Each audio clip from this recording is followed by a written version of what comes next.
अवधूत चिंतन श्री गुरुदेव दत्त श्री स्वामी समर्थ तुम्हा सर्वांचं आपल्या स्वामीमय जीवन या चॅनलमध्ये खूप खूप मनापासून स्वागत. उद्या म्हणजेच 29 जून 2026ला वटपौर्णिमा आहे. आता वटपौर्णिमा म्हटलं तर आपण प्रत्येक स्त्री वडाच्या झाडाची पूजा करत असतो, उपवास करत असतो, पतीच्या दीर्घायुष्यासाठी प्रार्थना करत असतो. पण त्याच्यामध्ये पौर्णिमा पण आहे आणि अतिशय सुंदर असा योग आहे आपल्याला आपल्या कुलदेवीची सेवा करण्यासाठी आणि काही उपाय करण्यासाठी. तेच आपण आजच्या व्हिडिओमध्ये बघणार आहोत. तर चला व्हिडिओला सुरुवात करूया. सगळ्यात आधी वटपौर्णिमा जरी असली तरीसुद्धा पौर्णिमासुद्धा आहे त्या दिवशी. वटपौर्णिमेचे व्रत तर आपल्याला त्या दिवशी करायचंच आहे, पण सत्यनारायण झालं किंवा आपल्या कुळदेवीची सेवा करणं झालं हेही तेवढंच महत्त्वाचं आहे. आणि मोस्ट रिक्वेस्टेड की सत्यनारायण कधी करावा, तर बघा 29 तारखेला पौर्णिमा लागणार आहे पहाटे आणि 30 तारखेला पहाटे ते सूर्योदयाच्या आधीच संपणार आहे. थोडक्यात काय, सत्यनारायण हे आपल्याला 29 तारखेलाच करायचं आहे. हा सगळ्यात मोठा प्रश्न होता. दुसरा की ताई, आमचं जर पशुपतीचे व्रत चालू आहे तर मग वटपौर्णिमेचा उपवास कसा धरावा.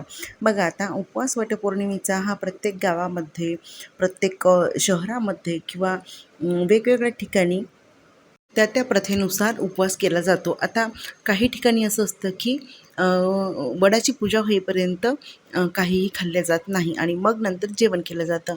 पण काही ठिकाणी मात्र सकाळी उपवास पकडला जातो, तो संध्याकाळी किंवा रात्री तो जेवणाच्या वेळेस सोडला जातो.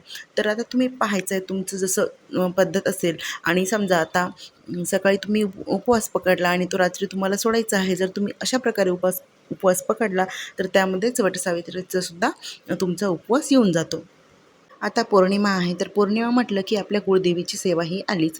तर तुम्हाला काय करायचं आहे, दुर्गा सप्तशती या ग्रंथाचं तुम्हाला पठण करायचं आहे. तर बघा खूप म्हणजे सगळ्याच गोष्टी त्या दिवशी आपल्याला करायच्या असतात. सत्यनारायण असतो, कुळदेवीची सेवा असते, वडसावित्रीचे सुद्धा आपल्याला व्रत करायचं आहे. अशा वेळेस लहान मुलं असतात तर खूप जास्त धांदल उडते आणि सर्व घरातील कामं आटपून व्रताची वगैरे तयारी करून ह्या सगळ्या गोष्टीमुळे खूप धांदल उडते.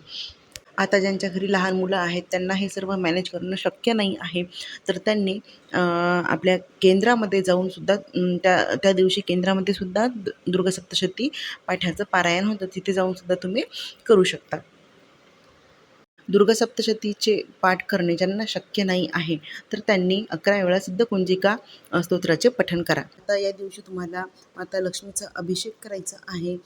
ओम ऐं ह्रीं क्लीं चामुंडाय विचे या मंत्राचा 108 वेळा जप करून किंवा ओम महालक्ष्मीची मूर्ती असेल तर ओम महालक्ष्मी नमः, ओम महालक्ष्मी नमः या मंत्राचा जप करत तुम्हाला अभिषेक करायचा आहे. महालक्ष्मीची मूर्ती असू देत, टाक असू देत, त्याच्यावर तुम्हाला अभिषेक करायचा आहे. आणि त्यानंतर अभिषेक केल्यानंतर अभिषेक पाण्याने करा, पंचामृताने करू शकता तुम्ही. आणि मग ते झाल्यानंतर तुम्हाला आता कुंकुमार्चनसुद्धा करायचं आहे. कुंकुमार्चन टाकावर करायचं आहे, श्रीयंत्रावर, त्याचप्रमाणे मूर्ती असेल तर मूर्तीवर. आणि जर समजा यापैकी काही नसेल तर बिनधास्त तुम्ही सुपारी घ्यायची आहे आणि सुपारीलाच माता लक्ष्मीचे स्वरूप समजून त्यावर कुंकुमार्चन करायचे आहे. आणि कुंकुमार्चन केलेले कुंकू याला त्याला वाटायचे नाही, ते तुमच्याच घरात ठेवायचे आहे आणि ते पुन्हा तुम्ही कुंकुमार्चनसाठी वापरू शकता. आणि ते कुंकू महत्त्वाच्या कामासाठी जाताना आपल्या कपाळी लावायचं आहे. आणि 11 वेळा सिद्धकुंजिका स्तोत्राचे तुम्हाला पठण करायचे आहे. या नावाचं तुम्ही हवन देखील या दिवशी करू शकता. समिधा घ्या, गौऱ्या घ्या, भीमसेनी कापूर टाका, शुद्ध गाईचं तूप टाका.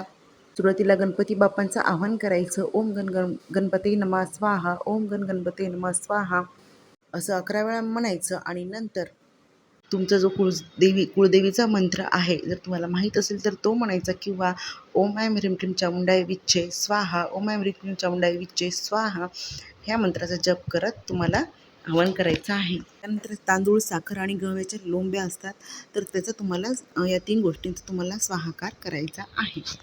जर तुम्ही घरामध्ये तांदूळाची खीर केली असेल तर तांदूळाच्या खीरीचं देखील तुम्ही स्वाहाकार करू शकता. आता त्या दिवशी कुलदेवीला नैवेद्य म्हणून पुरणाचा स्वयंपाक करा जर तुमच्याकडून शक्य असेल तर. नसेल शक्य तर तांदूळाची खीर केली तरीही चालणार आहे किंवा मग आपलं साधं जे आपण जेवण करणार आहोत घरी ते वरण भात भाजी पोळी ते देखील तुम्ही नैवेद्य देऊ शकता. आता भगवान विष्णूंची कोणती सेवा करायची आहे, तर बघा सत्यनारायण तर तुम्ही सायंकाळी करणारच आहात, पण अ, तुम्हाला जमेल तेवढं व्यंकटेश स्तोत्र तुम्हाला वाचायचं आहे. त्यानंतर विष्णू सहस्त्रनाम तुम्हाला वाचायचं आहे किंवा तुम्ही ऐकूसुद्धा शकता पूर्ण दिवसभर. त्यानंतर 99 मंत्र तुम्हाला जेवढं शक्य होईल तेवढं तुम्हाला त्याचा जप करायचा आहे. श्रीसुक्तमचे तुम्हाला जेवढ्या वेळेस होईल तेवढ्या वेळेस पठण करायचं आहे. लक्ष्मी गायत्री मंत्र, विष्णू गायत्री मंत्र याचेसुद्धा तुम्ही 24-24 वेळेस पठण करू शकता. जास्त वेळ जर तुमच्याकडून होत असेल तर तुम्ही जास्त वेळ करा. त्यानंतर श्री स्वामी समर्थ या मंत्राचा सुद्धा तुम्हाला जप करायचा आहे. एक माळ तरी जप करा. आता बघा आपल्याला खूप भूक लागलेली आहे किंवा खूप तहान लागलेली आहे, तर आपल्या एका घासानं आपलं पोट भरणार आहे का? किंवा एक घोट पाण्यानं आपली तहान जाणार आहे का? तर तसंच आहे, आपली समस्या खूप मोठी आहे किंवा आपली आर्थिक अडचण खूप मोठी आहे, तर आपल्याला सेवेचा म्हणजे जो बॅलन्स आहे किंवा सेवा आहे ती आपल्याला वाढवावी लागणार आहे. तर अडचण आपली खूप मोठी असते ना, आपल्याला सेवा छोटी करायची असते. तर असं करू नका. तुम्हाला जेवढं जमेल तेवढं या दिवशी सेवा करा. मी सुद्धा करण्याचा प्रयत्न करणार आहे. कारण बघा मला लहान बाळ आहे आणि म्हणजे घरातील सगळे गोष्टी आवरून, कामे आवरून, त्याला सांभाळून, त्याचं खाऊ-पिऊ घालणं करून म्हणजे जेवढी सेवा माझ्याकडून होणार आहे तेवढी मी करणार आहे. बघा आर्थिक प्रॉब्लेम जी आहे ती सर्वांनाच असते आणि त्यातून आपल्याला बाहेर पडण्यासाठी, आपल्या घरी लक्ष्मी स्थिर राहण्यासाठी आपल्याला सेवा ह्या करायच्याच आहे. आणि बघा मनापासून सेवा करायची आहे. आता आपली म्हणजे आपल्याला आपली आर्थिक अडचण दूर झाली पाहिजे ही इच्छा ठेवून सेवा करू नका. मनापासून सेवा करा. काहीतरी मिळण्यासाठी, त्या बदल्यात काहीतरी मिळण्यासाठी सेवा करू नका. तुम्ही जर मनाभावाने आणि काही म्हणजे खूप जास्त अपेक्षा न ठेवून जर सेवा केली ना, तर बघा आपोआप तुम्हाला भरपूर मिळणार आहे. याची गॅरंटी मी तुम्हाला देते. आता ह्या सेवा करून खूप म्हणजे आपण करोडपती होणार आहे किंवा लगेच आपली आर्थिक तंगी जी आहे, आपलं आर्थिक संकट दूर होणार आहे असं नाही. बघा आता कसं असतं माहिती आहे का, लक्ष्मीप्राप्ती म्हणजे काय आहे, फक्त पैसाच येणं नाही, तर आपण ह्या ज्या सेवा करतो, आपल्या घरात ह्या सेवा होतात, जे हवन होतात, जे मंत्र उच्चारले जातात, त्यामुळं काय होतं की आपल्या घरामध्ये म्हणजे एक छान पॉझिटिव्ह ऊर्जा निर्माण होते. घरात सुख शांती आनंद नांदते आणि आपलं घर धनधान्याने भरभरून राहतं. जरी खूप पैसा आपल्याजवळ नसेल तरीसुद्धा. तर यालाच म्हणजे लक्ष्मी लक्ष्मी म्हणतात. खूप गडगंज पैसा आहे तर त्याला लक्ष्मी म्हणत नाही. लक्ष्मी प्राप्त झाली तर ह्या गोष्टीसुद्धा लक्ष्मीप्राप्तीच आहेत. एक वेळ पैसा कमी आला तरी चालेल, पण घरामध्ये कटकटी, वाद आणि कोणाचंच कोणाला मेळ नाही, नाते बरोबर नाही, नात्यांमध्ये प्रेम नाही, ह्या गोष्टी नको. ह्या गोष्टी जर घरामध्ये असेल तर ते खूप म्हणजे समाधानाची गोष्ट असते आपल्यासाठी. म्हणून तुम्हाला ह्या सेवा करायच्या असतात. आता बघा सेवा करत जायचं आहे आपल्याला. ज्या वेळेस जेवढ्या सेवा आपल्याला जमणार आहेत तेवढ्या करायच्या आहे. आता तुम्ही पौर्णिमेच्या दिवशी सेवा केल्या किंवा एकादशीच्या दिवशी सेवा केल्या तर देव तुम्हाला म्हणणार नाही आहे की चल बाबा घे आता. तसं नाही आहे. तर हळूहळू या गोष्टींमध्ये तुमच्या घरातील वातावरणामध्ये म्हणजे बदल दिसून येतो. म्हणून एकदम तूप खाल्ल्यावर रूप येत नाही. तर हळूहळू सेवा केल्याने हळूहळू आपल्याला त्याचे परिणाम दिसायला लागतात. आणि बघा आपली योग्य वेळ आल्याशिवाय आपल्याला देव देत नसतो.